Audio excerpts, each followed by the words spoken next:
નમસ્કાર દર્શક મિત્રો, આજે હરિયાણા અને જમ્મુ કાશ્મીરની અંદર વિધાનસભાની ચૂંટણીની મતગણના ચાલુ છે ત્યારે 11 વાગ્યા સુધીના અપડેટ મળી રહ્યા છે। તે અનુસાર જે પ્રમાણે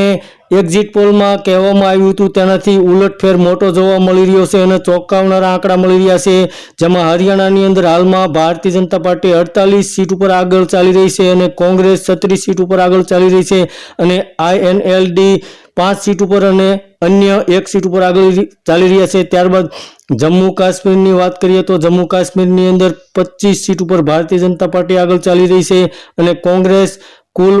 50 સીટ ઉપર આગળ ચાલી રહી છે અને PDP 5 સીટ ઉપર અને અન્ય 10 સીટ ઉપર આગળ ચાલી રહી છે। તો હાલમાં હરિયાણાની અંદર એવું કહેવામાં આવ્યું હતું કે કોંગ્રેસ બહુમતીથી જીતશે, પરંતુ હાલમાં તો ભારતીય જનતા પાર્ટી આગળ ચાલી રહી છે અને કોંગ્રેસ પાછળ ચાલી રહી છે અને જમ્મુ કાશ્મીરની અંદર પણ કોંગ્રેસ આગળ ચાલી રહી છે અને ભારતીય જનતા પાર્ટી પાછળ ચાલી રહી છે।